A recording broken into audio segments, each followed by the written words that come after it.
तालिब इल्म डी चौक पर बैठा अच्छा नहीं लगता, ये नहीं हो सकता अपने बच्चों को महफूज और कौम के बच्चे सड़कों पर मार खाएं। तलबा के हाथ में बंदूक, गुलेल, डंडे पाकिस्तान की पहचान नहीं, अपने नौजवानों पर कितनी सरमायाकारी की ये सियासतदान की पहचान है। आवाम का पैसा पिछली हुकूमत के पास भी तो था, आप पर क्यों नहीं लगा। मरीम नवाज का वज़ीर आला पंजाब होनहार स्कॉलरशिप प्रोग्राम की इफ्तिताही तकरीब से खिताब। नवाज शरीफ इंटरनेट सिटी बनाने और जल्द लैपटॉप स्कीम लाने का भी ऐलान। कहा, नवाज शरीफ की बेटी हूँ, जो वादा करती हूँ वो पूरा करती हूँ। आपकी तालीम आपके माँ बाप से ज़्यादा मरीम नवाज की जिम्मेदारी है। रियासत को माँ की तरह होना चाहिए। मरीम नवाज ने होनहार तलबा में चेक्स तकसीम किए।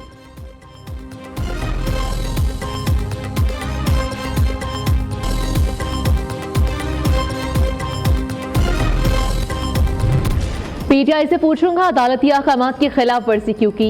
हुकूमत से लड़ाई में आम शहरियों का क्या कसूर था? पीटीआई ने गलत किया तो हुकूमत ने भी सही नहीं किया।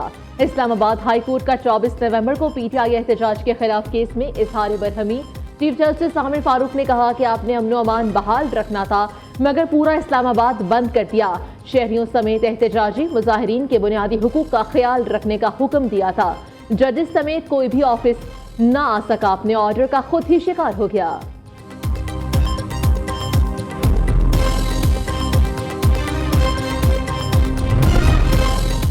अदालती हुक्म पर मुजाहिरीन को संगजानी में जगह दी। कोशिशों के बावजूद पीटीआई जिद पर अड़ी रही। बहुत इबहाम फैल गया। वजाहत करना पड़ रही है। नायब वजीर आजम और वजीर खारिजा इसहाक डार की इस्लामाबाद में सफीरों से गुफ्तगू। कहा, पीटीआई की तारीख है, इनका एहतजाज कभी पुरअमन नहीं होता। 24 नवंबर को गैर मुल्की वफ्द पाकिस्तान के दौरे पर था। इस्लामाबाद में रेड जोन की सिक्योरिटी हमारी हमेशा तरजीह रही है।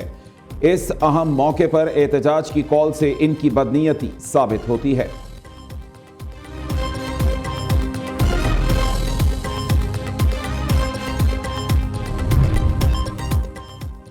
मदारिस रजिस्ट्रेशन एक्ट पर सदर मुमलिकत के दस्तखत क्यों नहीं हुए? चेयरमैन पीपल्स पार्टी बिलावल भुट्टो की मौलाना फजलुर रहमान के दर दौलत पर हाजिरी। दोनों रहनुमाओं के दरमियान 2 घंटे तक तवील मुलाकात हुई।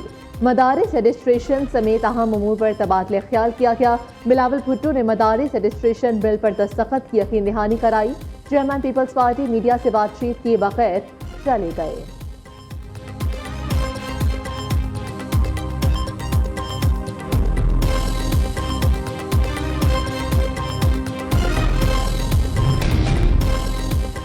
पीटीआई की मुल्क दुश्मन जमात लाशों की सियासत कर रही है। अली अमीन गंडापुर का वफाकी हुकूमत के खिलाफ हथियार उठाना रियासत के खिलाफ बगावत है।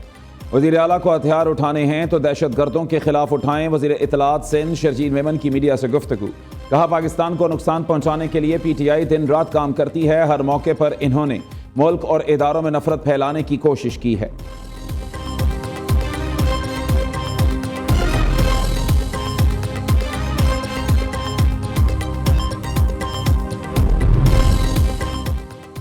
पीटीआई दहशतगर्द नहीं, सियासी जमात है। एहतजाज करना हमारा हक है और करते रहेंगे। अपोजिशन क़यादत के खिलाफ रोज मुकदमे दर्ज किए जा रहे हैं। हुकूमत के सलूक से लगता है कि जैसे हम पाकिस्तानी शहरी ही नहीं, शहीद कारकुनों के लवाहिकीन को नहीं भूलेंगे। जिस मुल्क में सियासी इस्तेहकाम ना हो, वहाँ सरमायाकारी कौन करेगा? सेनेटर शिबली फराज का रद्द अमल। असद कैसर ने मीडिया से गुफ्तगू में कहा कि पीटीआई का एहतजाज अभी खत्म नहीं हुआ। जुल्म के खिलाफ आलमी फोरम्स पर जाएंगे। गिरफ्तार कारकुनों की रिहाई के लिए भरपूर कोशिशें कर रहे हैं। उधर पेशावर हाई कोर्ट ने पीटीआई रहनुमाओं असद कैसर, शहराम तरकई और राजा बिशारत को 24 दिसंबर तक हिफाजती जमानत दे दी।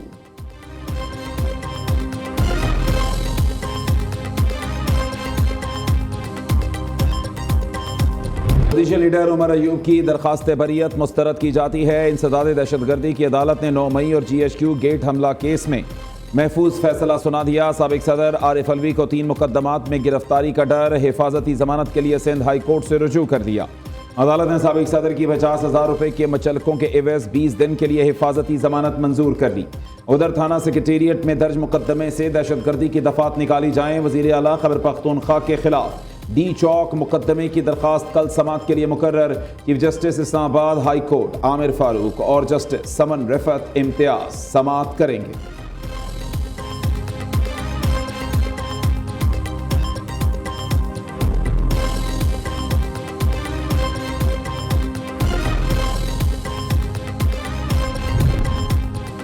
ऑपोजिशन लीडर उमर अयूब के बाद सेनेटर शिबली फराज भी जुडिशियल कमीशन से मुस्ताफी। बानी पीटीआई की हिदायत पर दोनों पार्टी रहनुमाओं ने इस्तीफा दिया। शिबली फराज की जगह सेनेटर अली जफर को जुडिशियल कमीशन का मेंबर तैनात कर दिया गया। खैबर पख्तूनख्वा में अमन अमान के लिए क्या इक़दाम किए जाएं? गवर्नर फैसल करीम कुंटी ने कल ऑल पार्टीज कॉन्फ्रेंस बुला ली। मीडिया से गुफ्तगू में कहा कि एपीसी में शिरकत के लिए 16 जमातों ने यकीन दहानी कराई है। वज़ीर आला अली अमीन गंडापुर समेत दीगर हुकूमती अहदेदारों को भी शिरकत की दावत दी है। अमन को साजिशी एहतजाज और कंटेनर्स की नजर नहीं होने देंगे।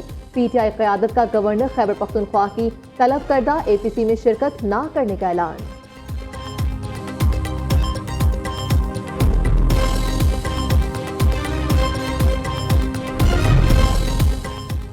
खैबर पख्तूनख्वा हुकूमत के अहम फलाही इकदामात। कम आमदन वाले अफराद के लिए एहसास अपना घर स्कीम पर अमल दरामद का फैसला। नए घर की तामीर या मौजूदा घर की मरम्मत के लिए 15 लाख रुपए तक बिला सूद कर्ज दिया जाएगा। वज़ीर आला अली अमीन गंडापुर ने कहा, स्कीम पर 4 अरब रुपए की लागत आएगी। यकीनी बनाया जाए एहसास अपना घर स्कीम का कर्जा सिर्फ हकदारों को मिले। खैबर पख्तूनख्वा हुकूमत ने 1 जनवरी से लाइफ इंश्योरेंस स्कीम शुरू करने का ऐलान भी कर दिया।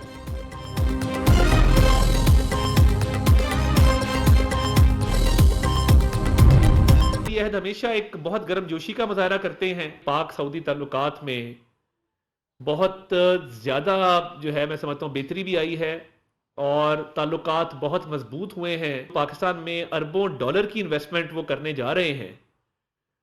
उसमें से बहुत सारे प्रोजेक्ट्स ऑन ग्राउंड आ गए हैं। जितनी भी इन्वेस्टमेंट पाकिस्तान में की जाए उतना बेहतर है और दोनों मुल्कों के ताल्लुकात में भी मजीद जो है वो बेहतरी आई है।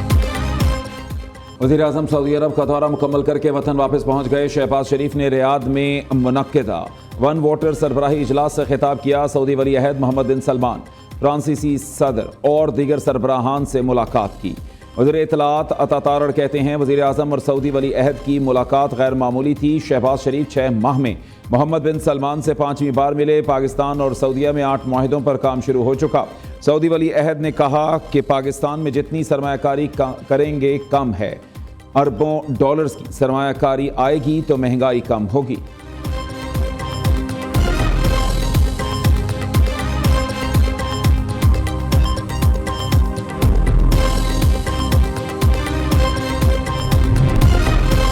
इलेक्शन कमीशन का इस्लामाबाद में बल्दियाती इंतखाबात न होने पर मायूसी का इजहार। तरमीम शुदा लोकल गवर्नमेंट एक्ट 2015 के मुताबिक हल्का बंदियां करने का फैसला। Chief election commissioner Sikandar Sultan Raja ने कहा, इस्लामाबाद के बल्दियाती इंतखाबात के लिए 4 मरतबा हल्का बंदियां कर चुके हैं। जब भी इंतखाबात के इनेकाद की तैयारी मुकम्मल होती है, कवानीन में तरामीम कर दी जाती है।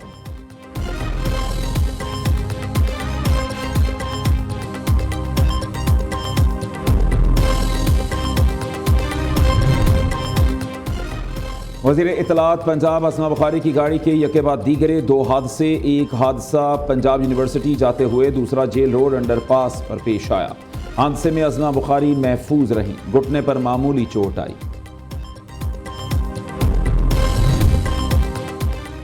डीप फेक वीडियोस खवातीन को बदनाम करने के लिए इस्तेमाल की जाती हैं। पाकिस्तान में डीप फेक वीडियो से मुतालिक आगाही कम है। हर पेशी पर मुझे लोगों को बताना पड़ता है कि मेरी वीडियो डीप फेक है। वज़ीर इत्तलात पंजाब असमा बुखारी का फ्रांसीसी नशरियाती इदारे को इंटरव्यू। कहा, ऐसे केसेस में अदालती निज़ाम और तफ्तीश के तरीक़ाकार को बेहतर करने की ज़रूरत है। फेक वीडियो के मामले में पूरी फैमिली ने साथ दिया।